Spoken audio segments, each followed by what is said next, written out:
할렐루야. 이 시간 예배의 자리에 앉은 여러분들을 축복합니다. 이 예배를 통해서 하나님의 임재를 체험하고 또 하나님의 만져주심을 체험하는 이 시간이 되기를 소망합니다. 기도하겠습니다. 아버지 하나님 감사합니다. 하나님께서 우리를 사랑하셔서 예배의 자리로 불러주시고 오늘도 우리의 마음과 정성과 뜻과 힘을 다해 하나님을 예배케 하심을 감사드립니다.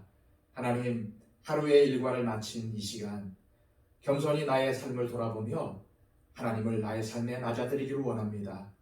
주님, 이 예배를 통해서 만나 주시옵소서. 이 예배를 통해서 더욱더 하나님 앞에 가까이 가는 나의 영혼이 되기를 원합니다.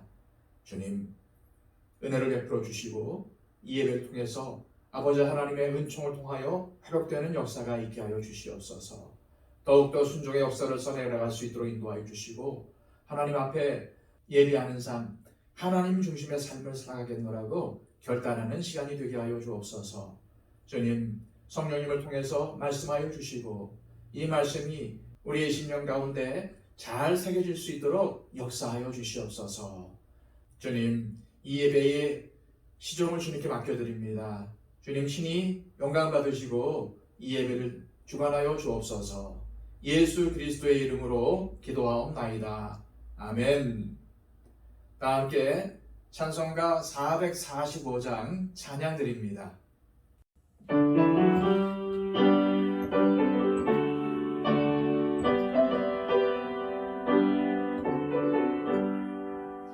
세상을 넘어 천국에 가도 빛가는 대로 걸어가면 주께서 항상 지키시기로 약속한 말씀 변치 않네. 하늘의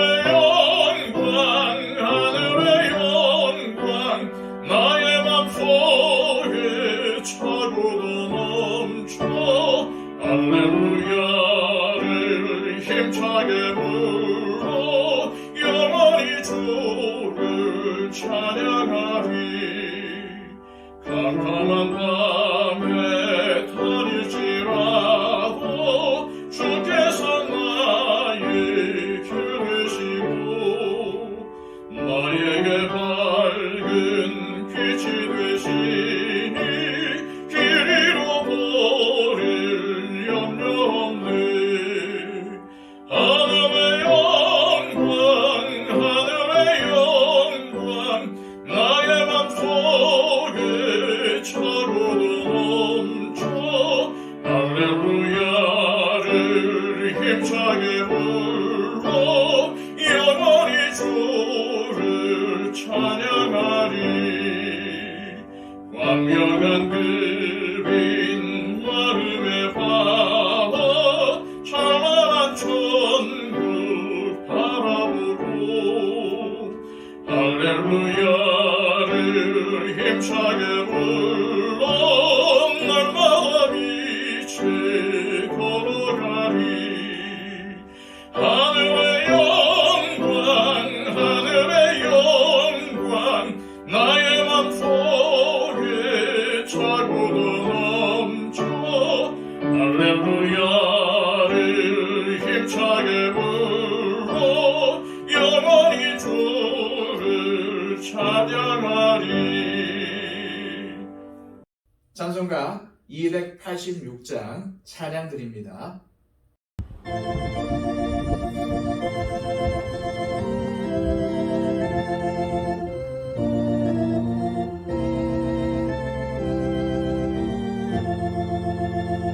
주 예수님 내 맘에 오사 날 붙들어 주시고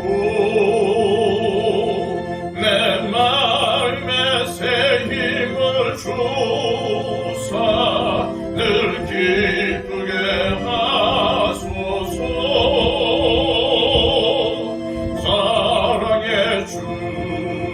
사랑의 주 내 맘속에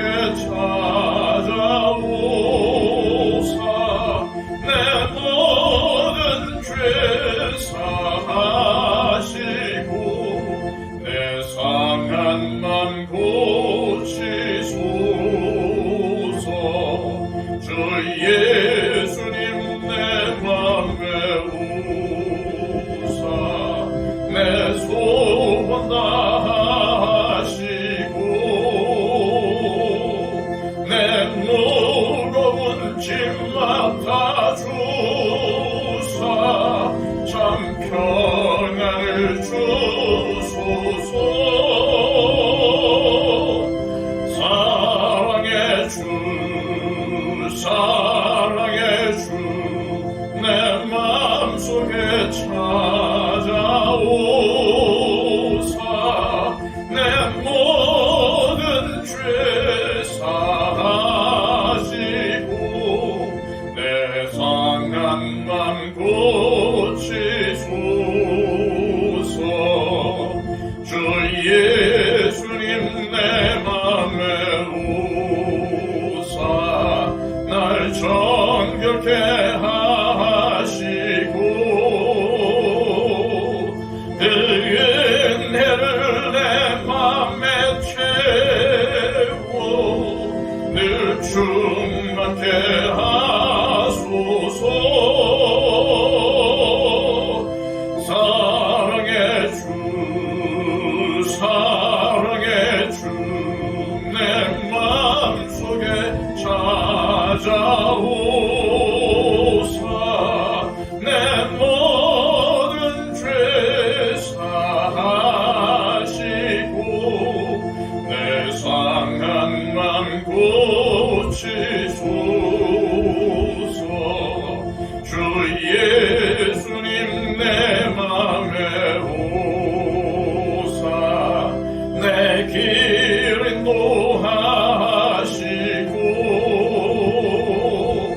주 성령을 내 맘에 채워 늘 충만케 하소서. 사랑의 주 사랑의 주 내 맘속에 찾아오사 내 모든 죄 사하시고 내 상한 맘 고치소서.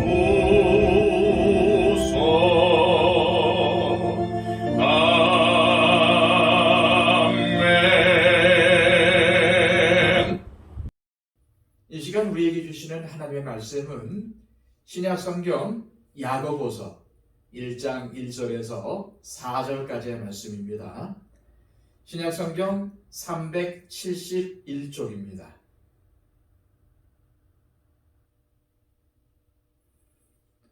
하나님과 주 예수 그리스도의 종 야고보는 흩어져 있는 12지파에게 문안하노라.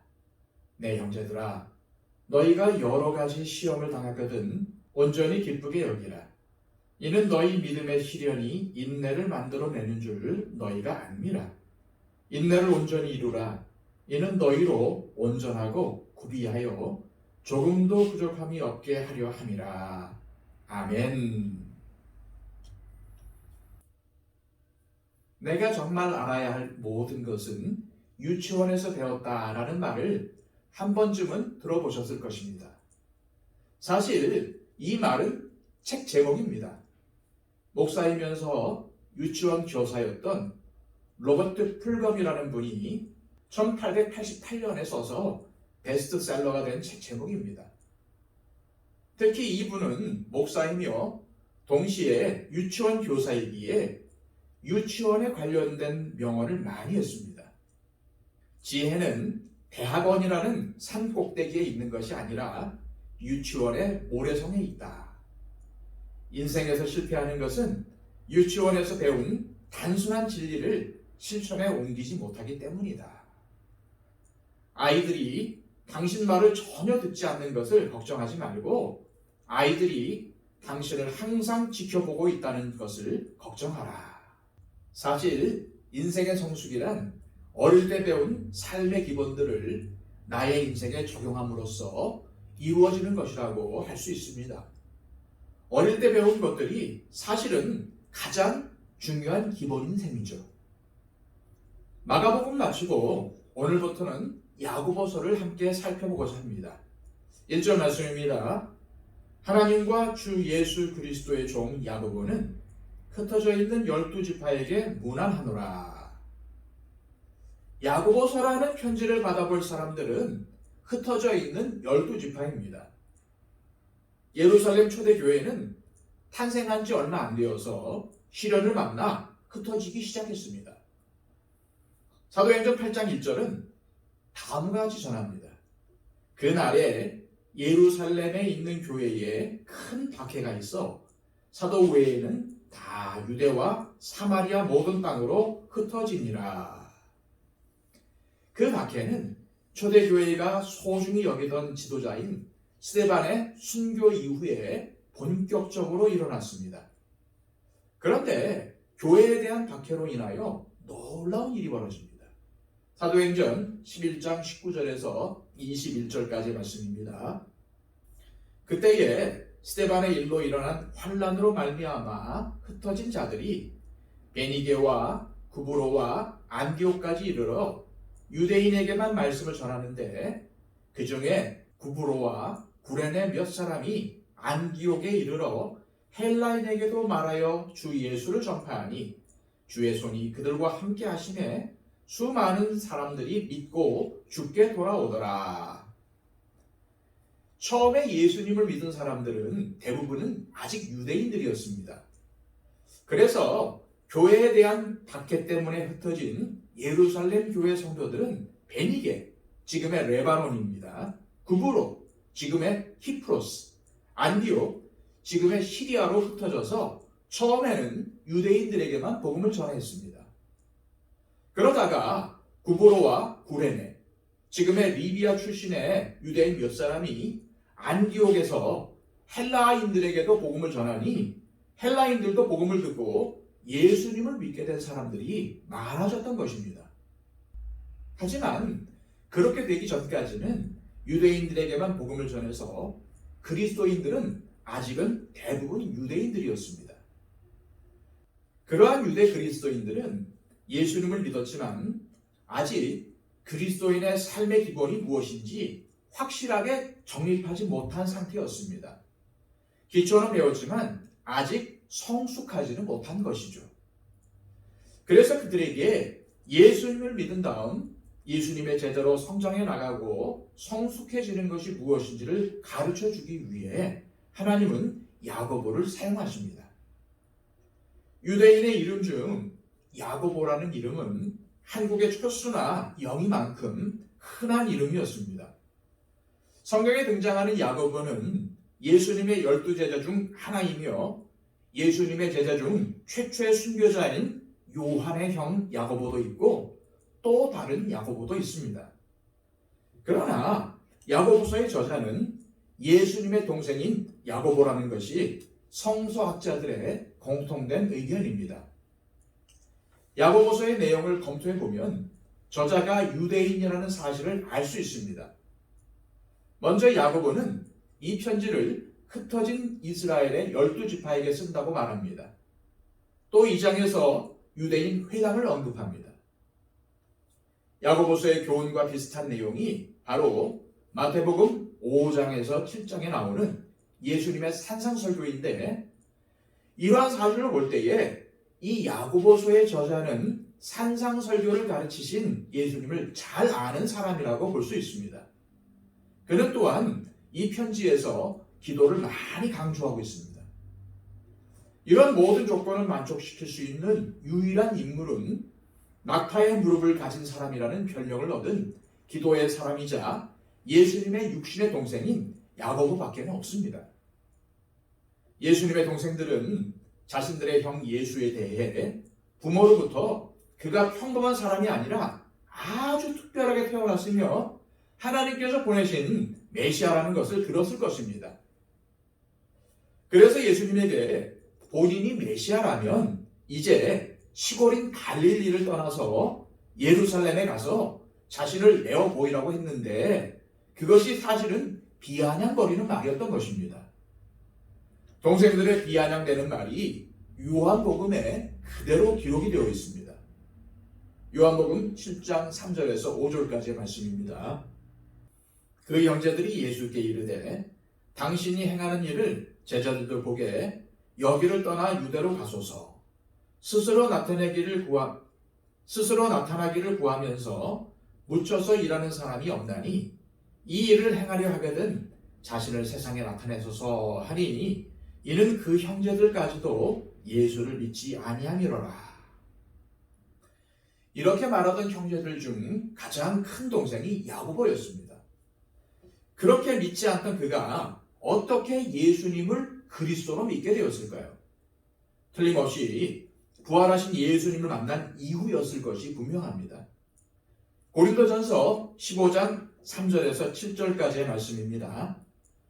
내가 받은 것을 먼저 너희에게 전하였노니 이는 성경대로 그리스도께서 우리 죄를 위하여 죽으시고 장사 지낸 바 되셨다가 성경대로 사흘 만에 다시 살아나사 게바에게 보이시고 후에 12제자에게와 그 후에 500여 형제에게 일시에 보이셨나니 그 중에 지금까지 대다수는 살아있고 어떤 사람은 잠들었으며 그 후에 야고보에게 보이셨으며 그 후에 모든 사도에게와.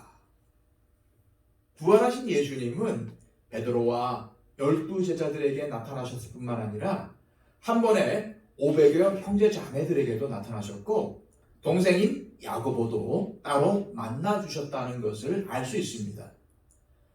부활하신 예수님을 만난 야고보는 자신이 예수님의 동생이라는 사실을 과시하지 않고 부활하신 주님을 만난 후 자신의 잘못을 회개하며 겸손하게 주님을 증거하는 제자가 됩니다.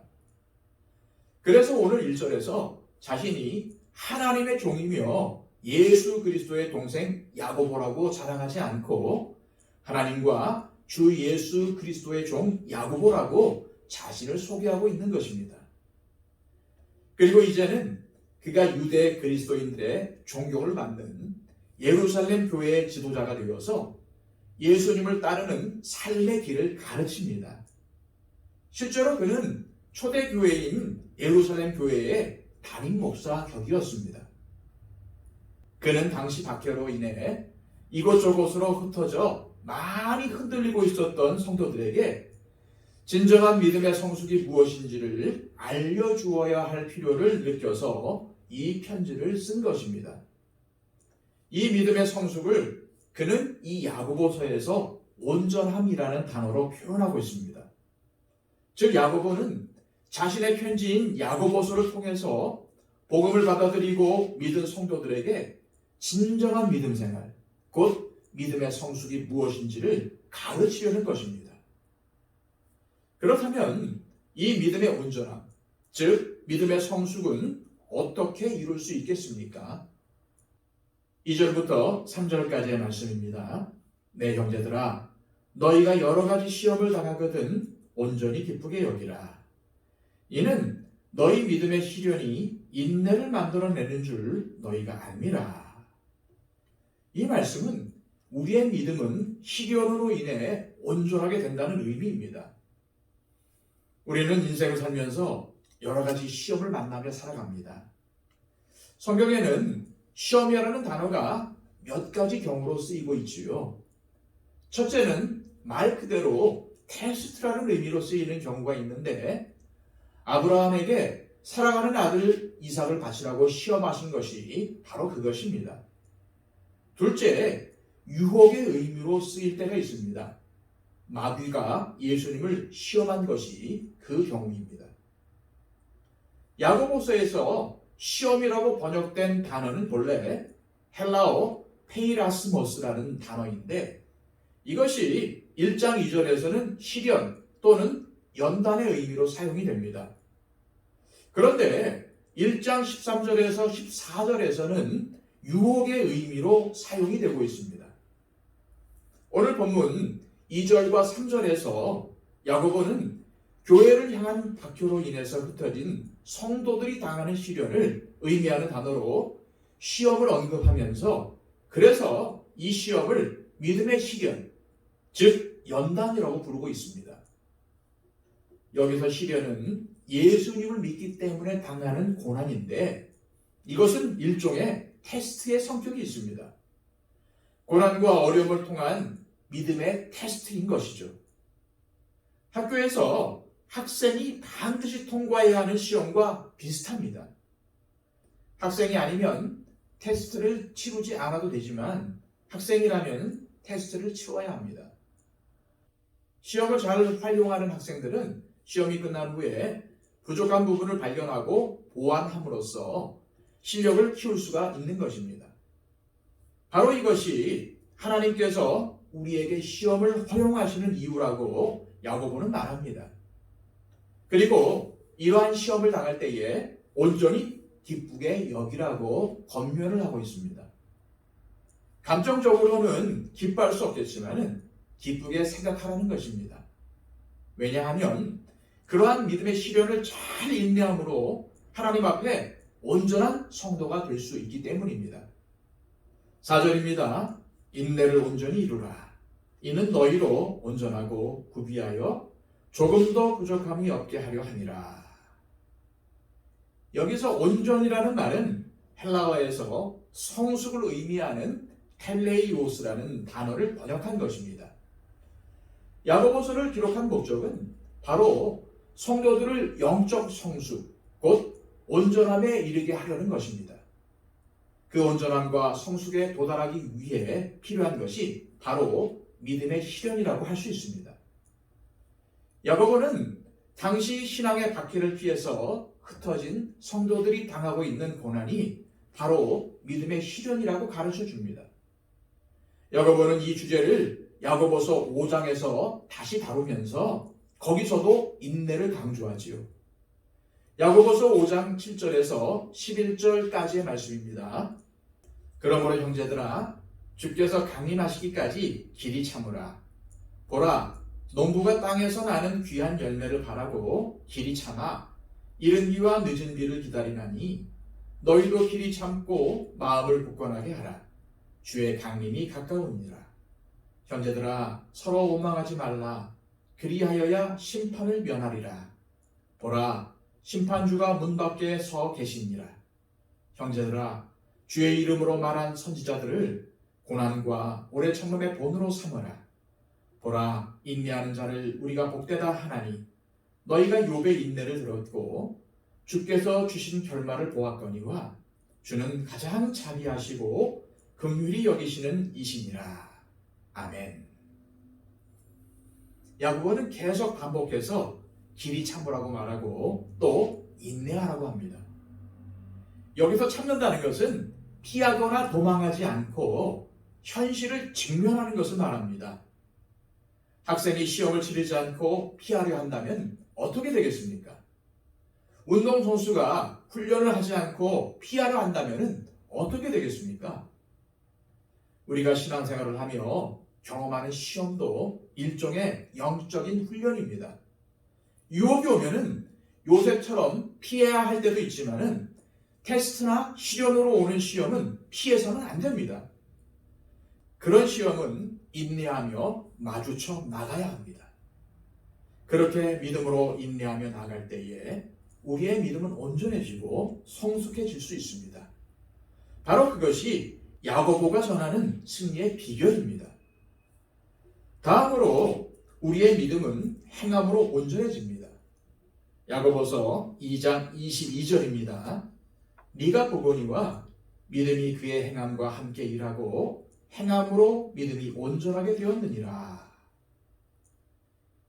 야고보서를 그냥 겉핥기식으로 읽으면 로마서나 갈라디아서에서 바울이 선포하는 교훈과 반대되는 내용을 가르치는 것 같은 느낌을 받을 수 있습니다.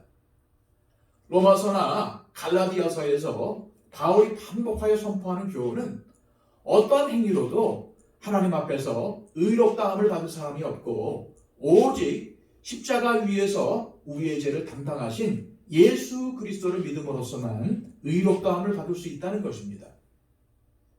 이것을 기독교 교리에서는 이신득이 혹은 이신칭이라고 부르죠. 바로 이 이신칭이가 종교개혁자인 마틴 루터가 강조한 성경의 핵심 교리입니다. 그래서 실제로 마틴 루터는 야고보서를 별로 좋아하지 않았다고 합니다. 심지어 그는 야고보서를 가리켜 지푸라기 서신이라고 부르며 비하하기도 했습니다. 그러나 후대 개신교 학자들, 심지어 루터 교단의 학자들도 그러한 루터의 판단이 너무 성급한 판단이었다고 말합니다. 왜냐하면 야고보서와 로마서는 전혀 다른 배경으로 기록되었기 때문입니다. 편지를 쓴 대상도 달랐고 목적도 달랐습니다. 야고보가 강조하는 행함은 구원의 조건, 즉 구원받기 위해서 하는 행함이 아니라 구원의 결과, 곧 구원을 받은 사람에게서 삶의 열매로 나오는 행함을 의미합니다. 야고보서 2장 21절입니다. 우리 조상 아브라함이 그 아들 이삭을 제단에 바칠 때에 행함으로 의롭다 하심을 받은 것이 아니냐. 이 말씀만 보면은 마치 아브라함이 이삭을 제단에 바치는 행동을 통해서 의롭게 된 것으로 보일 수 있는데 사실은 그것이 아닙니다. 이 사건이 기록되어 있는 창세기를 보면은 아브라함이 처음 하나님께 의롭다고 인정함 받은 것은 하나님께서 그에게 아들을 주시겠다고 말씀할 때에 자녀를 낳을 수 없는 불가능한 상황에서 아브라함이 하나님의 말씀을 믿었기 때문에 의롭다고 하신 것입니다. 그런데 야고보가 언급하는 사건, 즉 아브라함이 이삭을 제물로 바치려고 한 사건은 훨씬 더 시간이 지난 다음인 창세기 22장에 나오는 사건입니다. 아브라함이 하나님을 믿음으로 의롭다함을 받은 것은 가나안 땅에 와서 산 지 10년이 되기 전에 일어난 사건이고, 이삭을 바치라고 한 사건은 이삭이 10대 소년일 때였으니까 15장에서 믿음으로 의롭다고 해주신 때로부터 최소한 30년 이상이 지난 후의 사건입니다. 하나님은 이삭을 바치라고 하신 시험을 통해서 이삭이 태어난 이후 온통 정신을 이삭에게만 집중함으로 흩어져 있던 아브라함의 믿음을 테스트함으로 바로 세워주려고 하셨습니다. 그때 아브라함은 이 시험에 합격함으로써 이전에 믿음으로 의롭다함을 받은 것이 이제는 행함으로도 나타나 하나님 앞에 의롭다함을 받은 것이 사실이라는 것을 증명한 것입니다. 다시 말하면 이삭을 제단에 바친 사건을 통해서 아브라함이 의롭다함을 받고 구원을 받은 것이 아니라 이미 의롭다고 여김을 받은 그의 믿음이 더욱 성숙해지고 온전해진 것입니다. 그러니까 이 사건으로 아브라함은 그의 믿음이 죽은 믿음, 곧 말로만 하는 믿음이 아니라 살아있는 믿음이라는 사실을 증명한 것입니다. 야고보서 2장 17절에서 20절 말씀을 잘 들어보십시오. 이와 같이 행함이 없는 믿음은 그 자체가 죽은 것이라. 어떤 사람은 말하기를 너는 믿음이 있고 나는 행함이 있으니 행함이 없는 네 믿음을 내게 보이라. 나는 행함으로 내 믿음을 네게 보이리라 하리라. 네가 하나님은 한 분이신 줄 믿느냐? 잘하는도다. 귀신들도 믿고 떠느니라. 아, 허탄한 사람아, 행함이 없는 믿음이 헛것인 줄을 알고자 하느냐? 이 말씀은 행해야 구원을 받는다는 뜻이 아니라 행함이 없는 믿음이라는 것은 존재하지 않는다는 것을 강조하는 말씀입니다. 믿는다고 하면서 아무런 믿음의 행동이 나타나지 않는다면 그것이 어떻게 믿는 것이라고 말할 수 있느냐는 말입니다.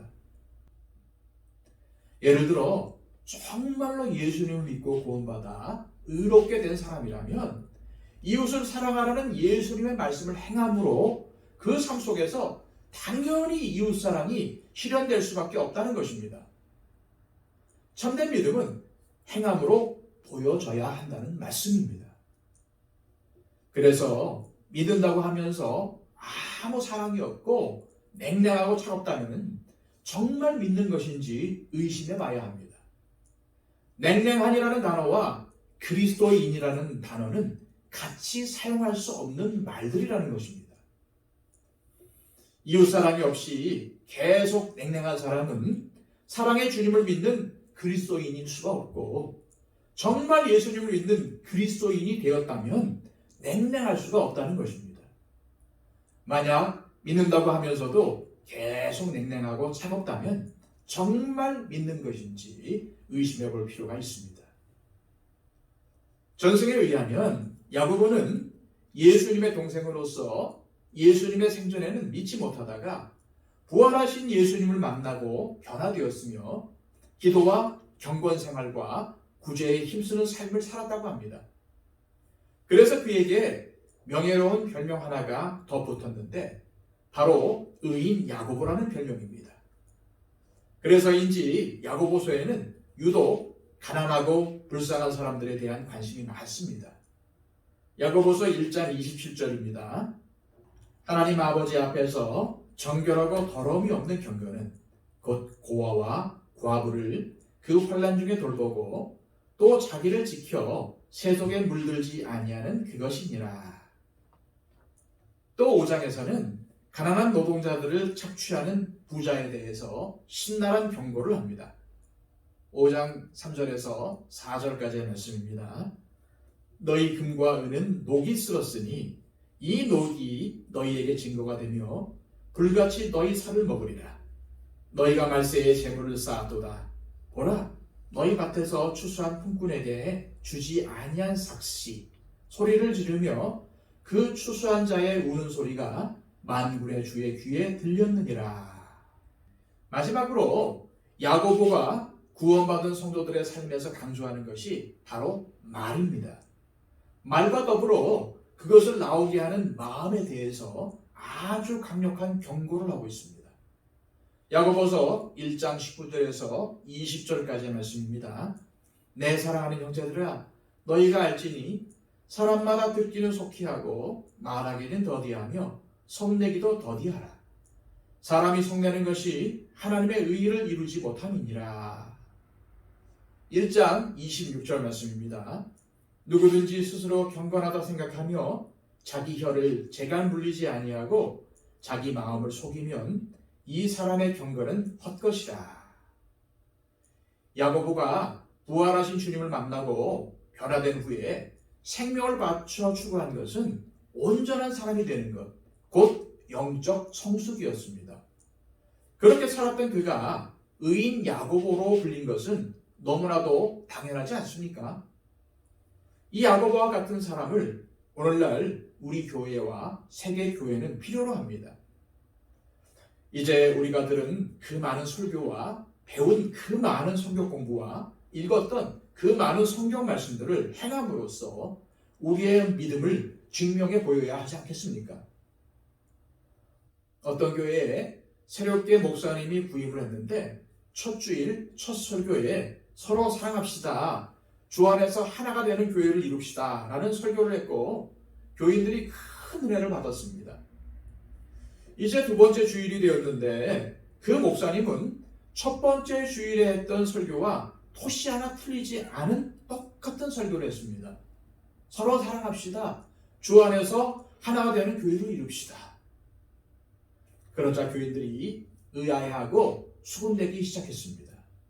아니, 왜 지난 주일 설교를 그대로 또 하시나? 혹시 치매 증상이 있으신가? 그런데 그 다음 세 번째 주일에도 같은 설교를 반복하는 것이었습니다.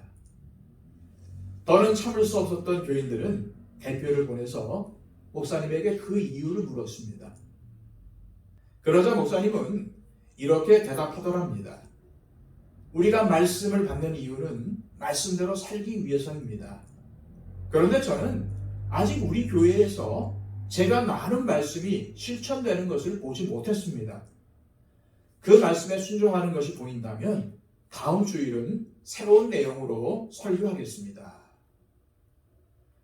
누군가가 지어낸 이야기겠지만은 바로 이것이 야고보가 야고보서를 기록한 이유입니다. 사랑하는 여러분, 예수님을 믿으시죠? 그렇다면은 예수님을 믿는 사람답게 살아야 합니다. 라는 것입니다. 바로 이것이 야고보가 전한 복음이며 복음에 합당한 삶인 것입니다. 기도하겠습니다. 아버지 하나님, 이 시간부터 이제는 야고보서를 살피면서 주님께서 우리에게 무엇을 원하시는지 또한 우리가 무엇을 행해야 하는지 알기를 원합니다. 아버지 하나님, 우리가 지금까지 들은 설교가 얼마입니까? 또 성경 공부를 통해서 받은 말씀들이 얼마나 많습니까?